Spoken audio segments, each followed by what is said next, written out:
Amado e querido Deus, ajuda-nos pelas misericórdias de Cristo a entregar a Tua palavra segundo o Espírito de revelação, que é o Espírito de Cristo.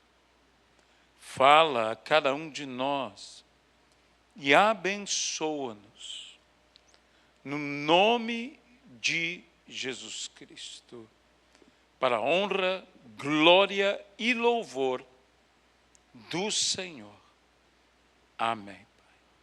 Pela manhã tivemos uma palavra aqui falando da videira verdadeira e dos ramos, e da palavra de advertência do Senhor Jesus Cristo, que se dirigiu naquele momento não às multidões, mas aos seus discípulos, as pessoas mais próximas, mais íntimas. E disse o Senhor Jesus que eles deveriam permanecer nele. A Bíblia, então, nos diz, e palavra de Cristo, que é: todo ramo que estando em mim der fruto, o Pai o limpa. E todo ramo que estando em mim não der fruto, ele o corta e lança fora. Diante do que nós dissemos aqui pela manhã, que estar em Cristo é importante, mas permanecer em Cristo é sumamente importante. De modo que Jesus não estava falando aos seus discípulos simplesmente para estarem nele, mas para permanecerem nele. E a evidência de que um ramo permanece na videira é o fato dele ser frutífero, dele dar fruto. E a evidência de que o ramo, embora esteja na videira, não está conectado à videira, é o fato dele ser infrutífero. Se estamos ligados a Jesus, frutificamos. Se não estamos ligados a Jesus, não frutificamos. E o destino de sermos infrutíferos é ser cortado, lançado fora e queimados no fogo.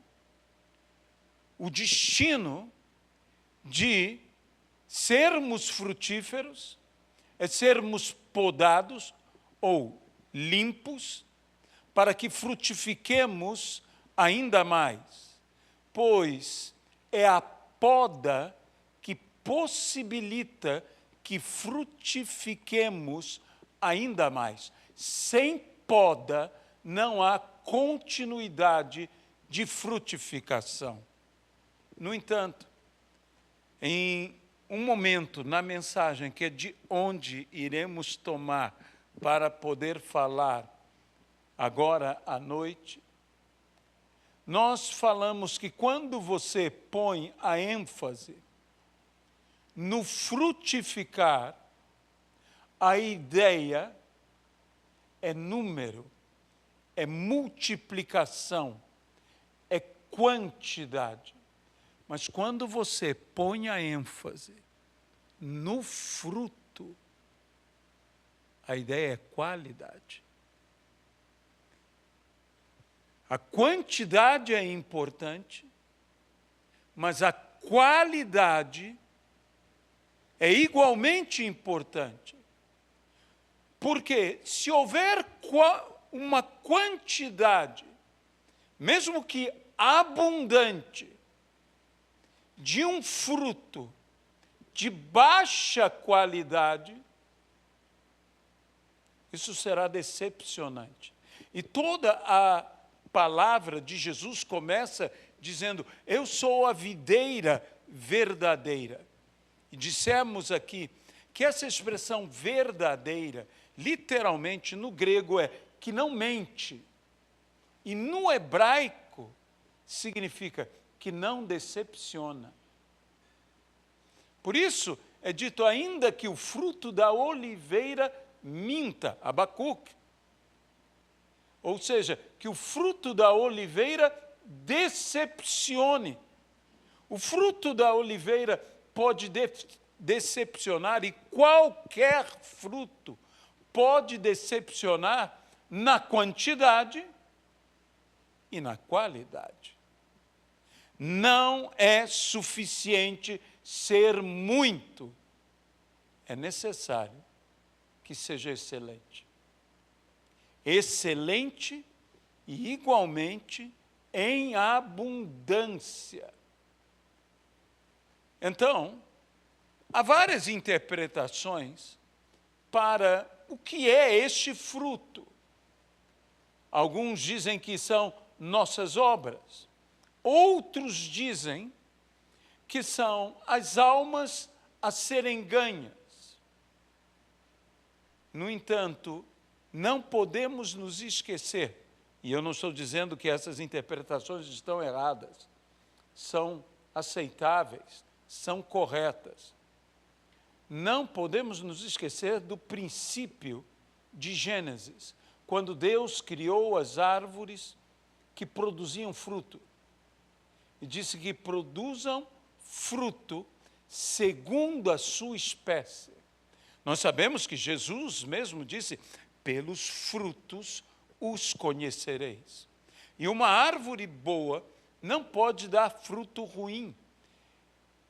E uma árvore ruim não pode dar fruto bom. Então, que fruto a videira produz? Um fruto segundo a espécie da videira.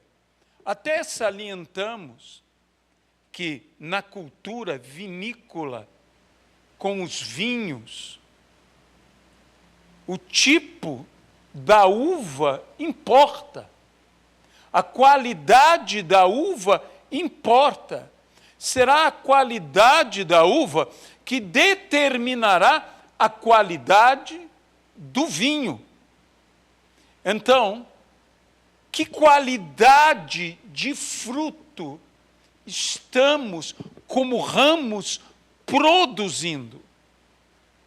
E que tipo de fruto nós estamos, desculpe a redundância, frutificando?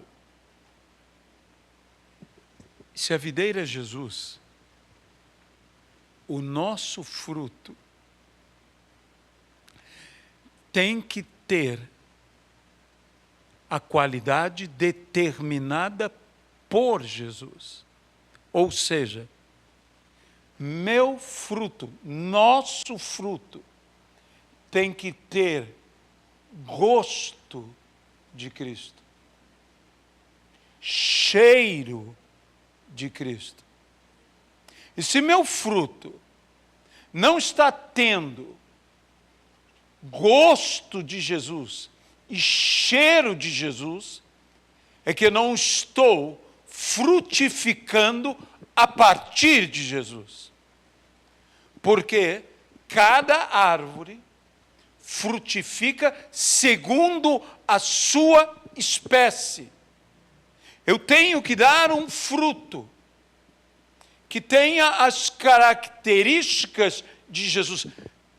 Por isso, eu direi que o meu fruto não pode ter o meu gosto, o meu cheiro. Ele precisa ter o gosto da videira verdadeira, o cheiro da videira verdadeira. Ele precisa ter o gosto de Cristo e o cheiro de Cristo. Eu não sei quanto a você, mas quando Deus falou isso ao meu coração, isso entrou como uma espada no meu peito. Eu disse: Senhor, eu preciso examinar o meu fruto. Eu preciso saber se o meu fruto guarda a essência de Jesus Cristo. Se eu estou frutificando realmente na dependência de Jesus Cristo, se eu estou conectado, ligado, de fato, à videira verdadeira. Então, há um frutificar que vai além de ganhar almas, que vai além das obras que eu realizo. É um frutificar que vem direto do meu relacionamento com o Senhor. E o que é isto? Que fruto é este? É que nós nos lembramos de Gálatas, em que fala do fruto do Espírito. O fruto do Espírito tem o gosto, o fruto do Espírito tem o cheiro do Senhor Jesus. O fruto do Espírito é o amor, alegria, paz, paciência, bondade, retidão, fidelidade, mansidão e domínio próprio. Este é o fruto que nós temos que frutificar a partir de Cristo. Este fruto em que todas essas características, toda esta complexidade deste fruto, em amor, em alegria, em paz, em paciência, em bondade, em fidelidade, em mansidão, em domínio próprio, em longanimidade, todas essas características precisam estar presentes no fruto que agrada ao Senhor. Porque esse fruto é o que Deus vai buscar na minha vida. Esse fruto é o que Deus irá buscar na sua vida. Nós dissemos pela manhã que o Senhor não busca folhas, Ele busca frutos. E nos lembramos daquela figueira em que Jesus só encontrou folhas, não encontrou frutos. O Senhor está querendo encontrar frutos, mas não qualquer fruto. Meu fruto, teu fruto, nosso fruto, tem que ser um fruto que guarde as características de Jesus. Veja, a Bíblia diz: produzir antes frutos de justiça. Produzir antes frutos justos, frutos corretos. E a Bíblia diz: frutos de verdadeiro arrependimento, de verdadeira transformação. E a Bíblia diz: é em paz que se semeia o fruto de justiça. E que nós devemos realmente viver a vida que agrada a Deus, que eu chamaria de uma vida justa. E agora sim, por favor, venha comigo a Eclesiastes, livro de Eclesiastes, capítulo de número 3, e versículo de número 17. Então eu disse a mim mesmo: Deus julgará o justo e o ímpio. Porque há um tempo para todo o propósito e para toda a obra. Deus julgará o justo e o ímpio. Nós fomos chamados para vivermos e vivermos como justo, uma vida que agrada a Deus. E o justo manifesta frutos de justiça. Mas veja bem, existe a nossa justiça. E existe a justiça do Senhor que opera em nós e que nos transforma, que nos justifica, pois pela justiça de Cristo, não pela minha justiça, mas pela justiça de Cristo, nós todos que aceitamos a Jesus como nosso Senhor e Salvador, fomos justificados. Nós todos fomos justificados. Então, eu estou dizendo muito mais do que o esforço que eu, porventura, faça para ser justo. É algo que eu necessito do Senhor para frutificar desta maneira. Lembre-se que Jesus mesmo disse: sem mim nada podeis fazer. Nada podeis fazer. E lembre-se que a Bíblia diz que a nossa justiça, não a justiça de Deus, mas a nossa justiça, diante de Deus, não passa de um trapo de imundície. Isso é a nossa justiça.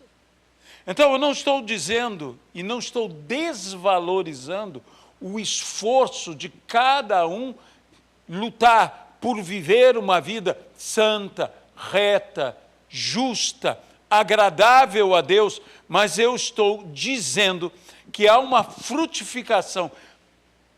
Para que eu possa frutificar, eu só posso frutificar a partir dele.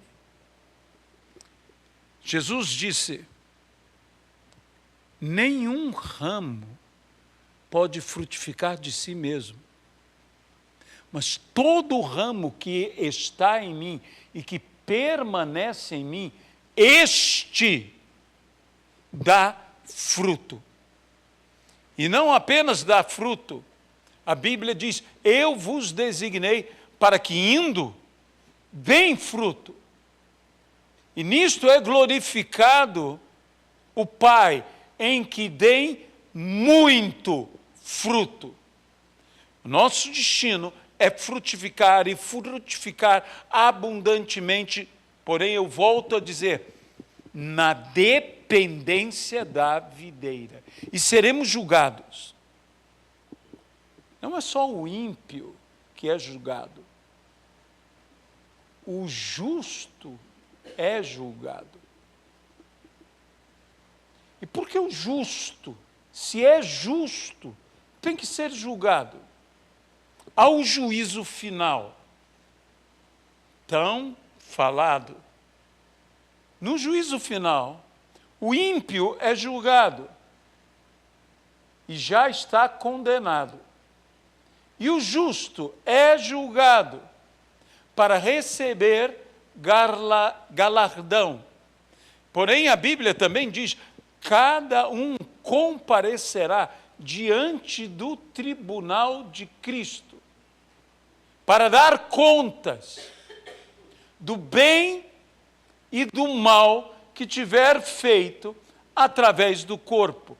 Nós temos que entender que uma das coisas que nós precisamos trazer à nossa vida para podermos alcançar uma santificação se chama prestação de contas. Se você ler as parábolas, você encontrará: e vindo o Senhor, chamou os seus servos para que lhe dessem ou lhe prestassem contas. Sinceramente, se você está esperando apenas o juízo final para prestar contas, você não está sendo inteligente. Porque a melhor coisa de prestar contas antes do juízo final é que, se o juízo é final, é que depois dele não há apelação alguma. Mas se você se apresenta a Deus e faz contas com Deus e se arrepende diante do Senhor do que você tem falhado, você tem tempo antes do juízo final de se arrepender e de se consertar. Mesmo que você seja justo, não confie na sua justiça. Porque qual de nós pode escapar diante de Deus, do crivo de Deus, com a nossa própria justiça? Como disse, nós dependemos da justiça de Cristo. Nós dependemos de estar ligados à videira verdadeira e permanecer até o fim. Lembre-se que a palavra de Deus nos diz aqui: aquele que permanecer até o fim será salvo. Algo que nós temos que aprender a fazer.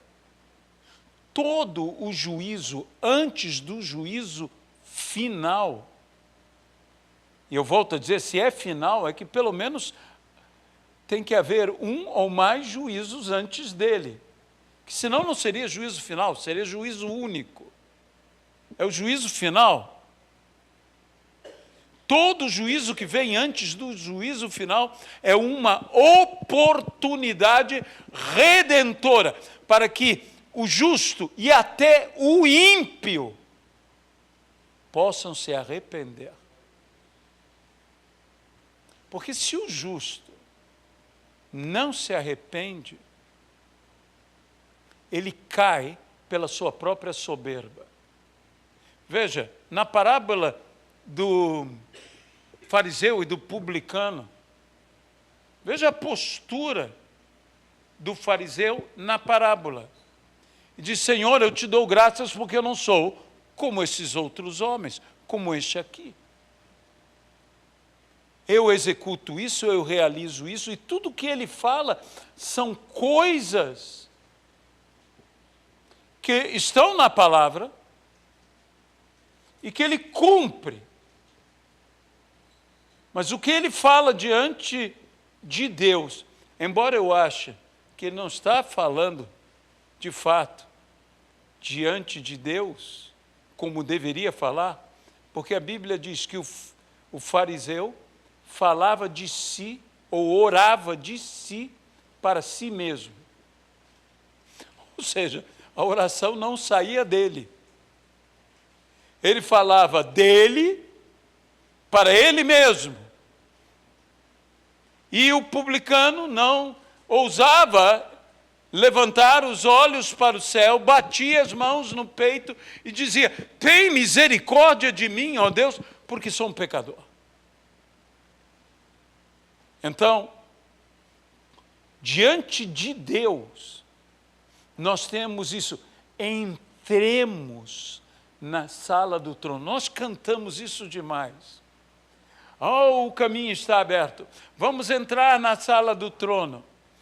É claro que eu posso entrar na sala do trono para louvar, adorar, glorificar ao Senhor, mas na realidade, quando nós entramos na sala do trono, nós estamos entrando num ambiente de julgamento. Isso é entrar na sala do trono. Quando eu levava minhas causas ao rei, digamos assim, é quando o rei julgava as minhas causas e dizia: você receberá, você não receberá.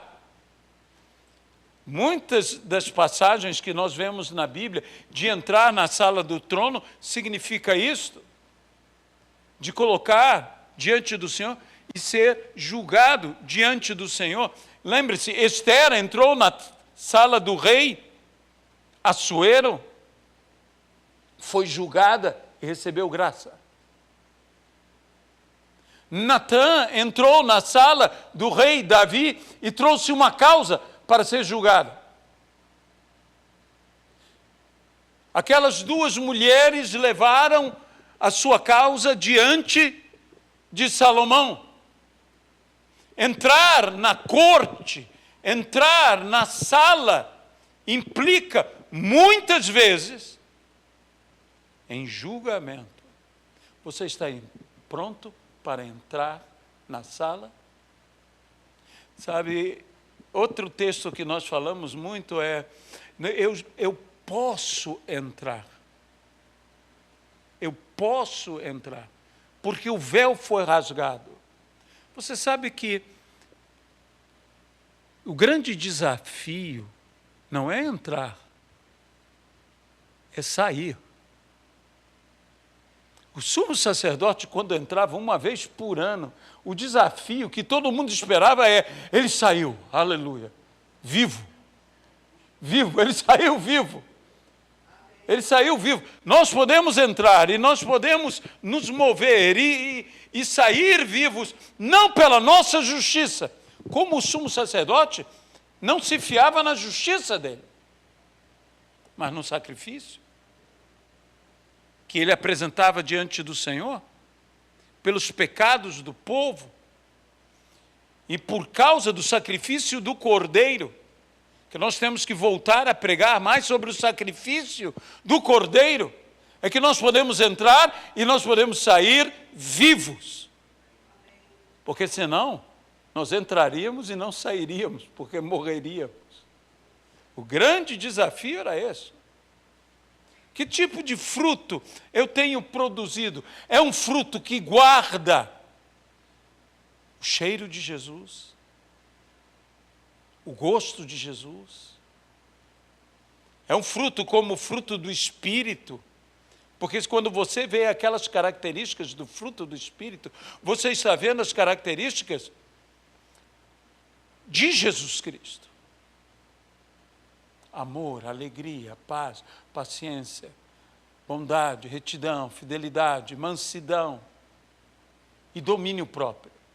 Você está vendo isto que são características de Jesus Cristo. E nós temos que ter todas essas características frutificando, se manifestando em nós.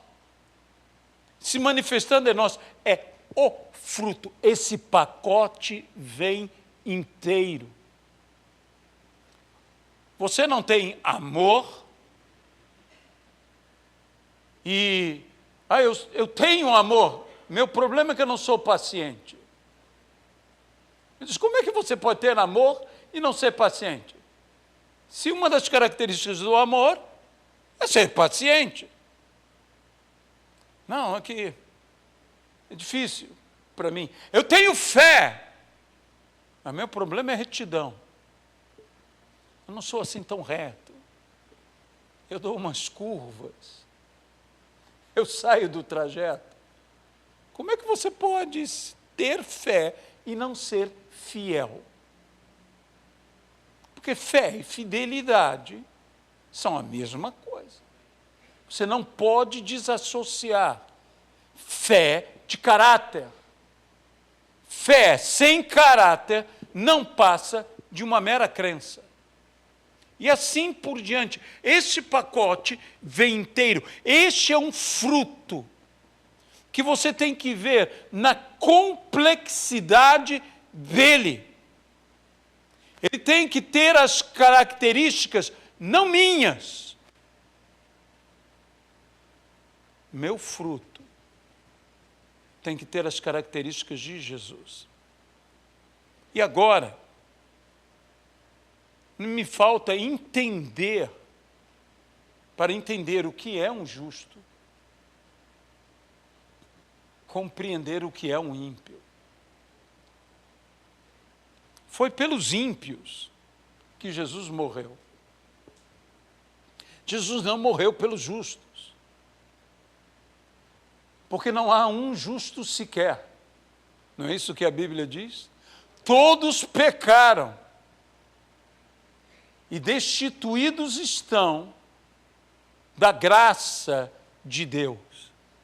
Então, todos carecemos da graça do Senhor. E somos salvos pela graça de Deus mediante a fé em Jesus Cristo. Mas o que é um ímpio? A nossa ideia de um ímpio é de um perverso, de alguém malvado, cruel, maligno. Não está errado, porque realmente perversidade. E o que é perversidade? É o que perverte. Se algo é pervertido, isso é perversidade. E nós temos uma ideia de perversão somente quanto a coisas bem graves, mas é tudo que é torcido, que a verdade não é mantida. Então é pervertido, que é uma, eu vou dizer entre aspas, uma versão mentirosa. Isso é perversão.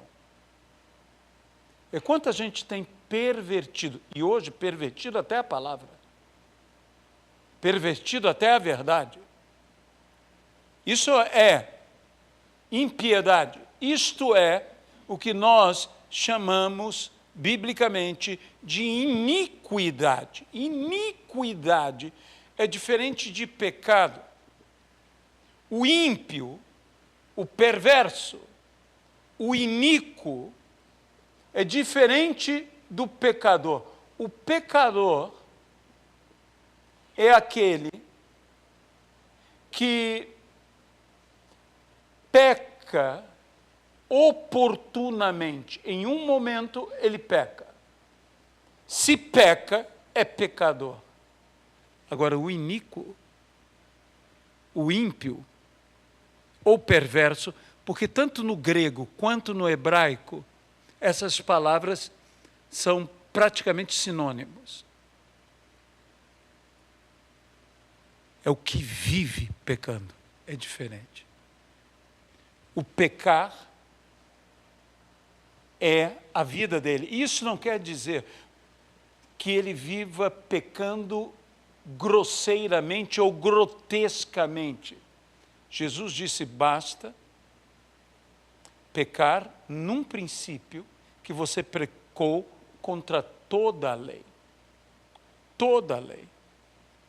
Mas eu gostaria de trazer uma definição que é tanto grega quanto hebraica sobre impiedade. Porque impiedade, que é uma palavra latina, significa simplesmente não ter piedade. Ser ímpio, ser iníquo, ser perverso, ser malvado, ser cruel, é simplesmente não ter piedade. E essa é a grande característica do ramo seco. Porque o ramo seco, como falamos de manhã, é insensível, porque é morto. E quando você não tem piedade, você não tem sensibilidade para com os outros. Você não tem compaixão e misericórdia. O apóstolo Pedro fala algo interessante, que a vontade do Senhor é que todos nós vivamos uma vida piedosa e santa. Alguém pode dizer amém a isso? Amém. Uma vida piedosa e santa é o contrário de uma vida ímpia. Uma vida com piedade. E quando eu tenho piedade, essa piedade não é uma autopiedade. ela é uma piedade dirigida a outros. A vida piedosa, e eu te darei uma definição de uma vida piedosa. Uma vida piedosa é uma vida que vive da mesma maneira como Jesus viveu. Isso é uma vida piedosa.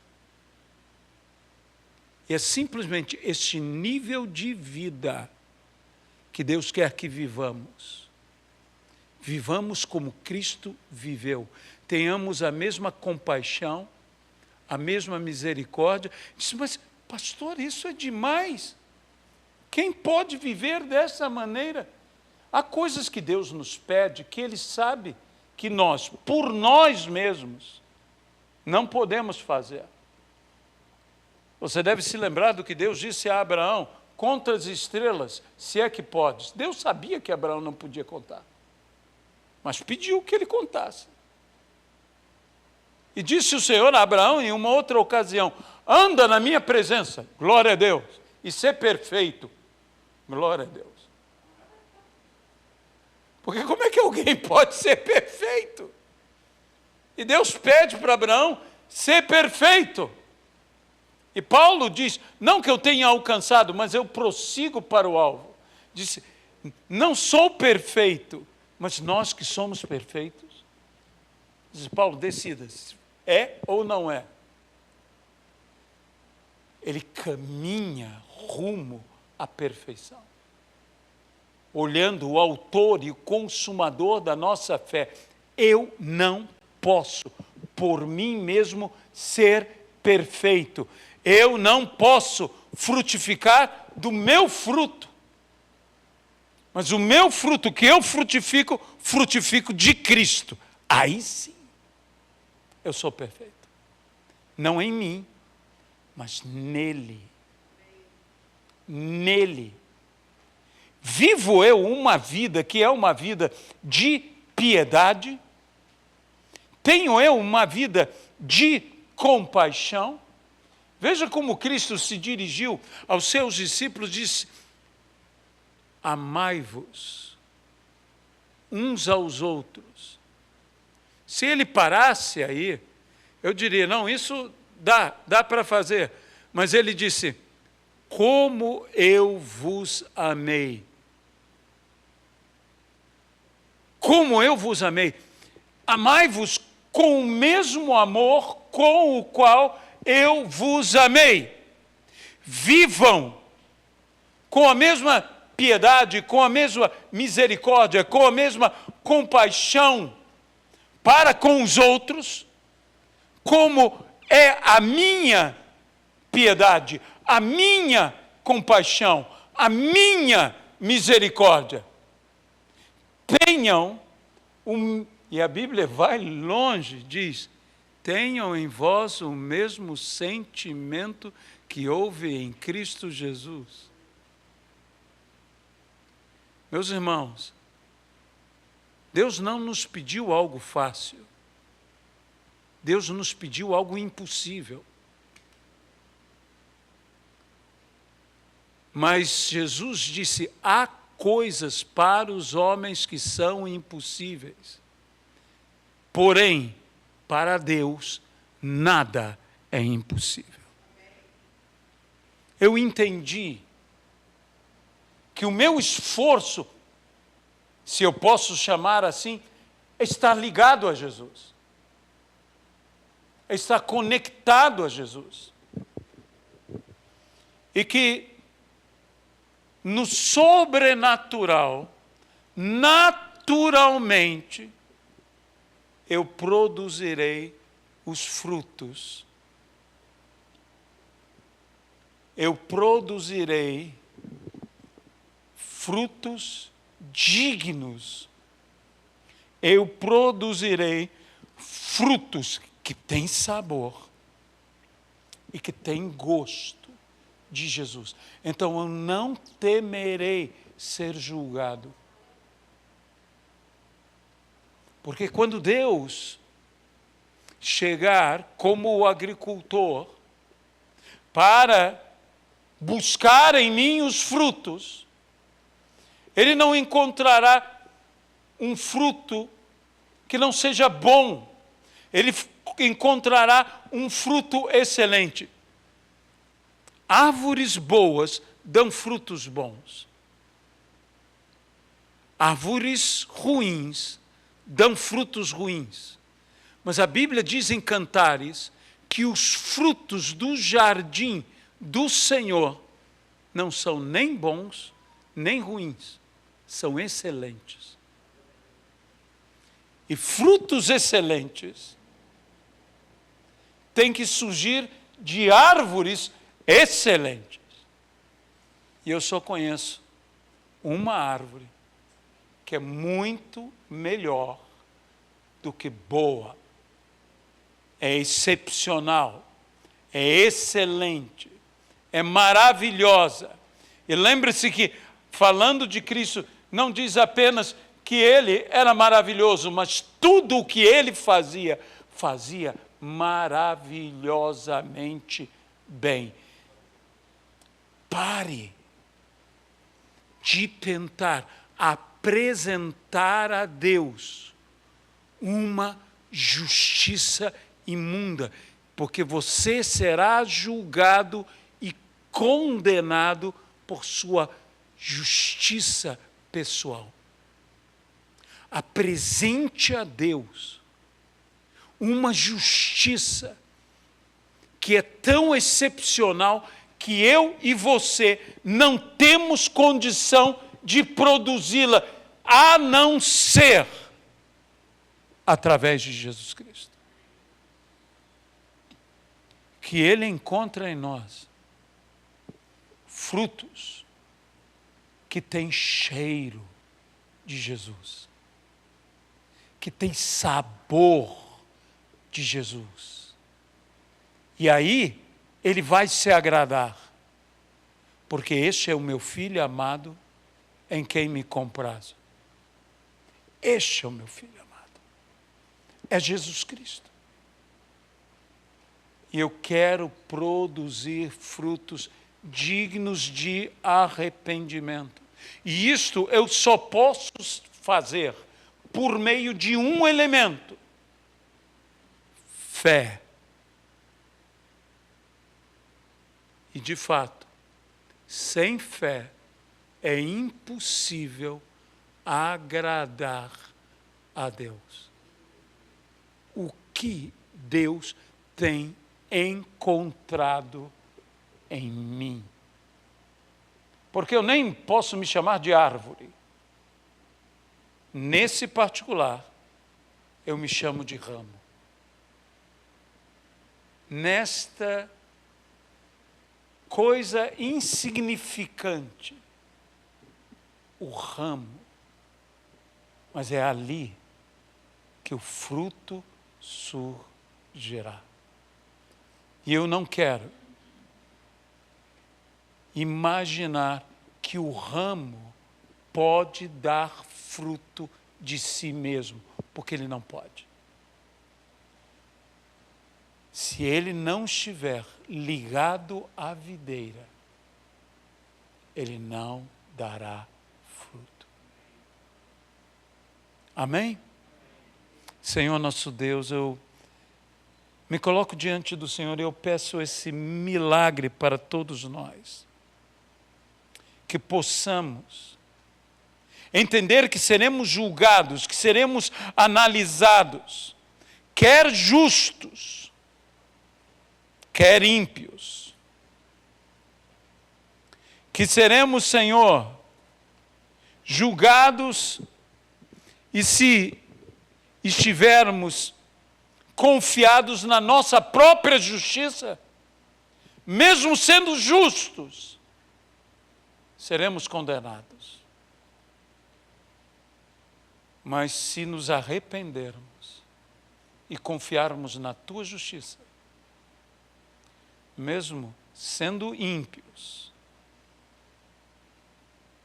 pela obra de regeneração, pelo novo nascimento, seremos salvos através de Cristo. Por isso, Cristo em nós é a esperança da glória. Estarmos em Cristo é bom, mas é necessário que Cristo esteja em nós, para que permaneçamos nele até o fim. Não apenas em Cristo, mas Cristo em nós. No nome de Jesus Cristo. Amém.